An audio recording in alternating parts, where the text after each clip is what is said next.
Is the lighting good? No, it's not. That's okay. Okay, today we're going to be talking about the episode 9 of season 4 of Samurai Jack, Jack It's Jack. versus Aku. And so, this is my first time watching Samurai Jack. I've watched other shows by, Say it louder and more clearly. Okay. So, this is, well, do you want to start the intro again, or are you going to cut? Gotta get back. It's Samurai Jack. Jack. So, I haven't seen any Samurai Jack. I know Samurai Jack because he's classic. This is the first time watching it. This is episode with where he fights Aku in a duel, and I thought it was very cool.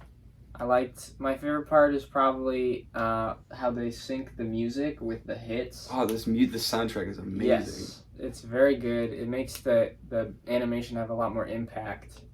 And the sound effects, like they use the same simple sound effects, but like for some reason it just works. Like, I don't know, like the sound design is so simple, but it just works. Yeah, Every hit. the China cymbal crash was very effective as a punch.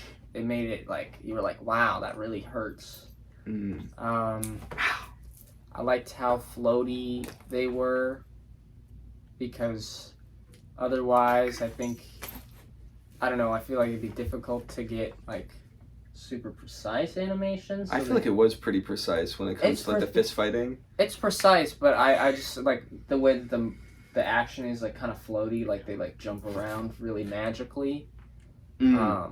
I like that. I love Aku's character design as a human. Mm-hmm. It's like the perfect amount of like sinister, awkward, and silly, which just encompasses his character. And there's that weird moment where Samurai Jack is like, wait, you're naked. I guess I gotta get naked. But I wanted to see Jack's dick and balls. I don't know why he didn't go that far. Right, he had like a diaper. He has a loincloth on. Oh, he It's has actually a loin. good diaper. Um, Jack is one for cloth diapers. I didn't understand how the swords turned to dust. Because they were fakes. So A lot wouldn't of they things just turn to not? dust in the show. Wouldn't they just get broken though? Well, they're probably made of like Polyester. of dust. Okay, so Stardust for the shiny bits. I thought it was very good. I think it's interesting how Kennedy doesn't use a lot of dialogue in his shows, and he sort of lets the animation speak for itself.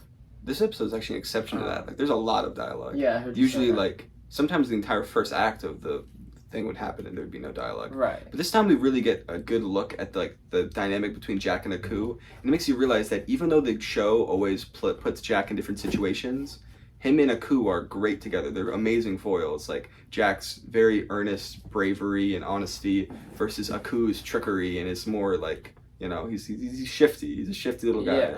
Yeah. But like even though there was a lot of dialogue in this episode, apparently for Samurai Jack, it was still like sparse in comparison to other shows. Mm-hmm. So yeah. Mm. And there's that hilarious meme. He said the extra thick thing. Mm-hmm. Great voice actor. I forget his name. Mako. Super good. Yeah, I want to watch a bunch of Mako films. Like it's one of the best voices I think I've ever heard in any animated thing. It's just perfect. Yeah, it has such range because it can be sort of like a goofy thing like that, or it can be a very warm character, like Uncle Iroh, or just like sinister, like in the intro, powerful. It's just the full range. And like with cartoon voice acting, you know, you can tell they're playing it up. With Mako, it just feels so genuine. Like it feels like it's coming from his soul. Yeah, super good voice amazing. actor. He doesn't miss. Doesn't miss. So I liked it. I'll probably watch the rest of Samurai Jack because I have HBO Max now. You do? Yes. That's adorable. What do you think, Sabine? Jack. It's Samurai Jack. I liked it. You're objectifying Samurai Jack? Him? Them? The blocking in the fight was amazing.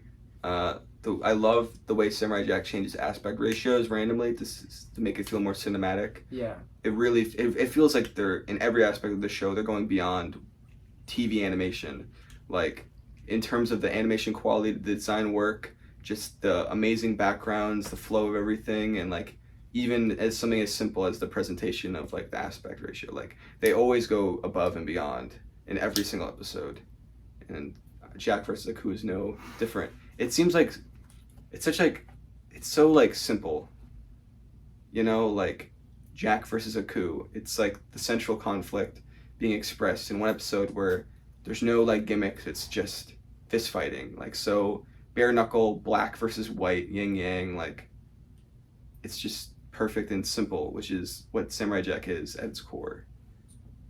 Yeah, a good Naruto Sasuke fight kind of thing going on. Wait, but Naruto's orange. No, but I mean, like, when they fight, they always get, like, so beat up that they just, like, start hitting each other with their fists instead of being like, we're using ninjutsu powers.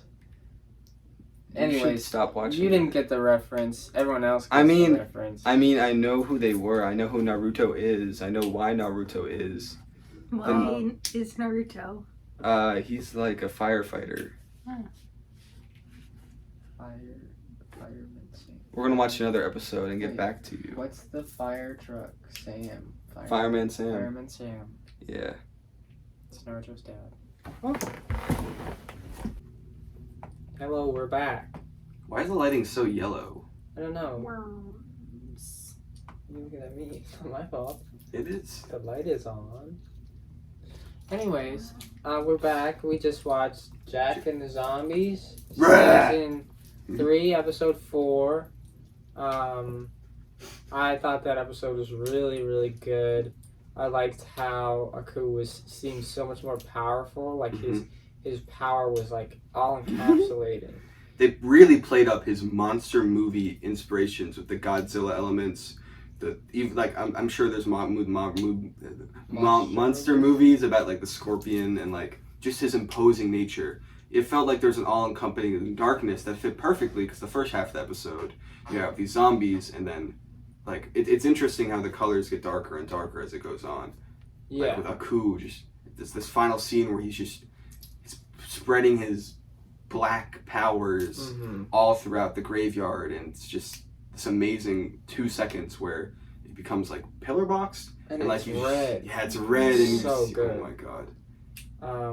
Yeah, that was really good. The parts where they cut the music or they cut the sound effects and they like stripped it back. Like there was one part where the music was still we was fighting the zombies. And it was the silhouette. Going. Yeah, it's a silhouette, but they got rid of the clinks. That's really good. And then when they did the red like vertical aspect ratio, they cut the music there, and that was so good. How do you think about the stick? In the very beginning, the stick, Aku moved it. He should have known. He should have known. I don't think so because it like clattered, but then it didn't settle. Like it was still moving. But it did though. It moved strangely, but if you were just, you know, trusting the stick, I would have probably gone the Aku way. Yeah. Also, it made for a sick episode, so I'm chilling with it. I'll be honest, that's the difference between blue pill and black pill. Yeah. Okay. Yeah. If I see a stick, I'm like, that means it's gotta move that way because there's magical creatures there, and there were the character designs. This is something I remember the character designs this episode. Like you both had something to say about how much you love them. Yeah. Like, specific. The zombies, the way that they switched body types and armor designs for each zombie was really cool because they could have just reused like a generic zombie design and maybe made like one guy who's bigger, but they, you know, they went for the whole cake. They had different teeth. The teeth. The teeth. Yeah. They must have hit close to home. I do have yellow teeth. No, mentioning. I mean, I wasn't talking about the yellow. I was just talking about, I don't know. Oh, okay. I was talking about British people, yeah. Fucked up teeth. Your teeth are fine. I got sort of fucked up teeth. But they're not like that. They're not bad. You don't notice them unless but I like, say so. You probably know someone who's got teeth in that. My Uncle Paul has really bad teeth. He would relate to this episode. He would. I like the first couple shots where the zombies come up. They have like the blue eyes and the yellow teeth, and the contrast very nicely. Yes. So and like the spit coming out. All the teeth are different. Yeah. And this person was in the episode for like 2 seconds, but the long arm guy who went like, that's my favorite. Yeah.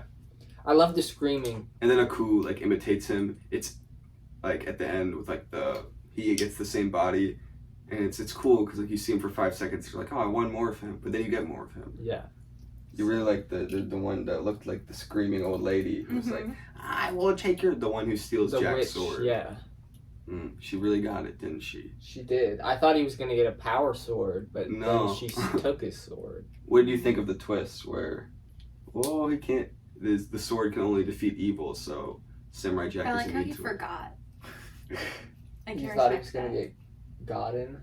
Hmm? You thought he was gonna get gotten? No, I've seen this episode before. Oh, you're just hamming it up. Okay. No, I'm just asking what you thought of it, because like I thought it was a bit of plot armor, but also I didn't want him to die, so it was okay. The great thing about the show is that it's TVY7, he's gonna win, but they are somehow able to just have that small seed of doubt, like, especially in this episode, he gets so whittled down. Yeah. Like, when his hair gets fucked up, that's when it's bad. Right? His hair is beautiful. I was gonna say, he looks really hot in this episode, so extra points for that. This is why I get multiple perspectives. Yeah. I liked how there was a progression of his mental stability. Mental stability. Like you can see the fear set in, which is very interesting. Because at the beginning he's kind of like, zombies, I got this unlocked. Yeah, he just slices through them. Like slices through them, they turn to dust. And part of that, at first, I'm always thinking like about like how they approved this, because like this is in many ways an incredibly violent show, but like they aired it on like kids television, and I feel like the zombies are a perfect solution because they just kind of they disappear, like there's no like death to them, but that works in terms of like the horrid aspect where there's so many of them and there's infinite of them, so he can get through them like paper, but like there's so many, and I think that really works. And they always find a really like interesting ways around the problem of like censorship. And that's very commendable, and like, I don't know, it shows a different kind of like creativity where they're able to like work around problems like that. Yes. Good episode. I guess that's it. What do you think? Yeah. I would agree with that. I like the episode a lot. It's a good one. I did feel kind of weird though, because I felt like you'd get the wrong impression, because it's like the sort of like no, I didn't think so. Yeah, I mean, it's only 2 episodes out of 5 seasons, so yeah, it's probably not like this all the time. Yeah, it was just funny that it happens twice in the same way. Anyways, do you want to watch a